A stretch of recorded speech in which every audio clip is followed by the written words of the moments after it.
Amortizing swap. We will look at some variant of the IRS in the next few videos.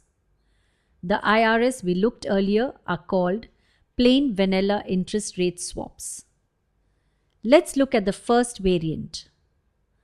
Sometimes the principal of a loan may not be constant throughout the term of the loan.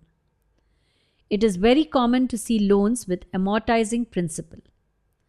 In such loans, the principal repayment of the entire loan does not happen at the end but happens on certain predefined dates, usually at periodic intervals.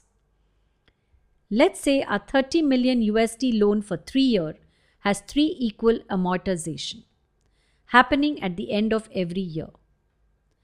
Thus, it will start off as a 30 million USD loan. At the end of year 1, the borrower repays USD 10 million.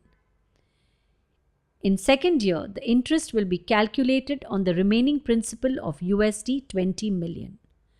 At the end of 2 years, another 10 million will be repaid. The last 1 year will have only 10 million USD principal outstanding and interest will be paid only on this principal amount. This type of swaps are called amortizing principal swaps. If the principal increases over a period of time, they are called accreting swaps. Swaps where principal increases and decreases or vice versa are called roller coaster swaps. Let's get back to the amortizing swap. This swap can be easily priced using the same framework we have developed.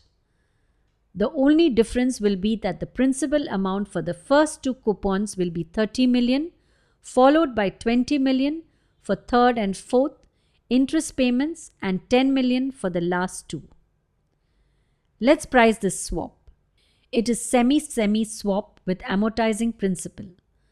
The floating rate is 6-month LIBOR.